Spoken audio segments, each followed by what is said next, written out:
Halo Sobat Mania, Murai Mania, salam jumpa kembali di channel saya. Tentunya channel yang tetap konsisten membahas tentang rawatan, settingan, dan permasalahan yang terjadi pada murai batu. Terima kasih untuk teman-teman yang sudah selalu setia menyimak setiap video pembahasan dari saya. Dan saya doakan teman-teman selalu sehat, sukses, dan bahagia dimanapun teman-teman berada, dilancarkan segala urusan dan dimudahkan segala rezekinya. Amin. Oke teman-teman, pada video pembahasan kali ini saya ingin membahas sebenarnya tentang tahap pengkondisian teman-teman, karena di sini teman-teman masih banyak yang bingung ya, dan bertanya lagi ke saya, Om, murai saya makan jangkriknya masih banyak Om, masih kuat banyak, terus ada penunjukan seperti ini Om. Sekarang gini ya teman-teman, kita merawat murai batu itu terutama teman-teman yang memiliki murai batu, yang teman-teman miliki ya di rumah ya. Teman-teman apakah tahu tingkat powernya ataupun tenaganya sudah tercukupi? Lalu dari segi birahinya ada di batas mana? Tingkat emosinya ada di batas mana? Jadi teman-teman di sini terkadang saya lihat main asal ponis, Om murai saya OB Om murai saya oper emosi Om. Belum tentu teman-teman, belum tentu. Kenapa saya bilang belum tentu? Kita terkadang sebagai pemilik ter-PHP teman-teman dengan penunjukan murai, baik itu pada saat di rumah maupun digantangkan. Kenapa ter-PHP? Karena di tiap burung penunjukannya tuh terkadang sama teman-teman, menunjukannya tuh sama, gelagat penunjukannya ketika kita gantangkan. Tetapi sebenarnya permasalahannya pun berbeda di sini. Jadi kita misalkan hanya salponis, Om, wah murai saya OB nih, saya terapkanlah menaikkan emosinya, tapi ternyata sebenarnya bukan OB murai tersebut, hanya kehilangan power ataupun sebenarnya ternyata emosi. Teman-teman kan jadi salah kaprah di sini. Tidak akan ketemu tuh settingannya. Teman bolak-balik seperti apapun tidak akan ketemu teman-teman. Jadi di sini kita pelihara burung, rawat.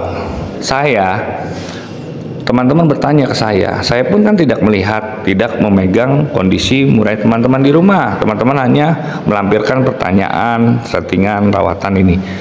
Yang tahu kondisi sebenarnya juga saya pastikan teman-teman mungkin tidak tahu juga. Oleh sebab itu perlu ataupun pentingnya tahap pengkondisian teman-teman. Tahap pengkondisian di sini sebenarnya bertujuan sama seperti rawatan 0IF. Kalau rawatan 0IF di sini untuk murai batu yang kelebihan, contohnya kelebihan birahi, kelebihan emosi, kelebihan IF. Tetapi di sini rawatan pengkondisian di sini adalah tujuan kita menyehatkan teman-teman. Agar kenapa? Agar kita nanti tidak salah lagi memponis murai batu yang kita rawat ini, karena akan percuma teman-teman ponis OB, ponis oper emosi atau penunjukan lainnya cabul. Di sini yang perlu teman-teman ketahui, murai batu ketika murai tersebut untuk birahinya, untuk tenaganya, untuk kesehatannya sudah tercukupi, maka murai batu tersebut nanti sebenarnya akan menyeting sendiri teman-teman, menyeting sendiri untuk tingkat IF-nya. Contohnya ketika kita berikan settingan, jika murai batu itu bermasalah dengan kesehatannya, misalkan OB atau OE, itu tidak akan ketemu teman-teman. Powernya belum dapat, percuma, akan percuma. Teman-teman akan sia-sia saja menyeting burung. Tujuan tahap pengkondisian di sini maksudnya kita menyehatkan burungnya.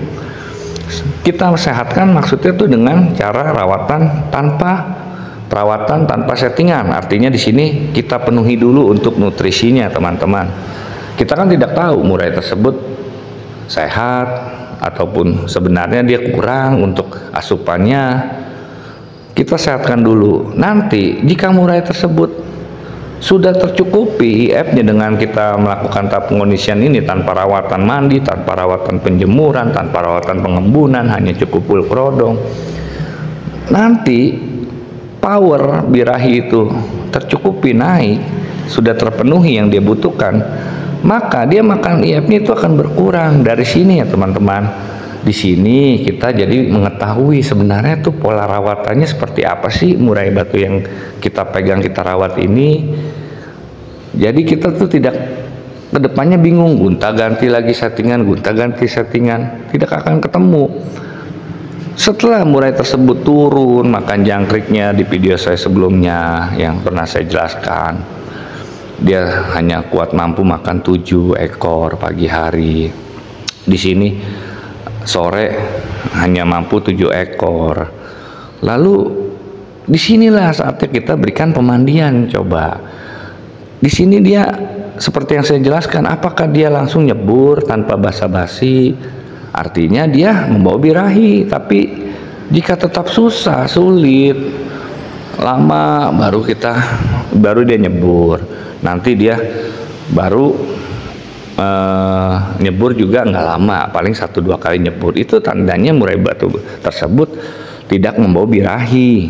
Lalu di tahap pengondisian ini, Om, murai saya jadi galak, Om, jadi ini. Selama dia masih berbunyi, teruskan teman-teman, artinya itu positif. Nanti ada masalah cabul, teruskan. Burung cabul itu bukan OB, bukan OE, tapi kehilangan sebagian powernya. Kenapa?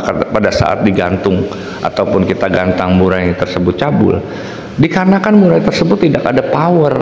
Dia punya temperamen yang tinggi, karakter yang tinggi untuk bertarung, tetapi di sisi lain dia tidak mempunyai power ataupun tenaga, hanya kemarahan saja, hanya temperamen saja. Makanya itu dia tidak bisa membalas dengan kicauan, otomatis dia menyakiti dirinya sendiri. Sebenarnya seperti itu teman-teman permasalahannya. Jadi teman-teman, setelah kita melakukan tahap pengkondisian ini, kita banyak manfaatnya. Kita jadi mengetahui arah pola rawatan. Di sini murai batu tersebut juga menjadi sehat, untuk kesehatannya nutrisinya terpenuhi, birahi, emosi, power akan terbentuk teman-teman.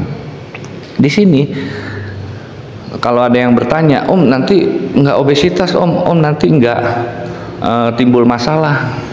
Timbul permasalahan burung rusak bukan dikarenakan IF teman-teman, yang perlu teman-teman ketahui, bukan dikarenakan IF. Burung rusak itu kenapa? Di saat burung tersebut sebenarnya tidak siap, kita terlalu sering menggantangkan dia, itu yang buat mentalnya rusak. Namanya makanan, IF itu sebenarnya butuh, semua makhluk hidup pun butuh, ya kan? Nanti di sini teman-teman, setelah kita melakukan tahap pengkondisian, teman-teman akan tahu arahnya.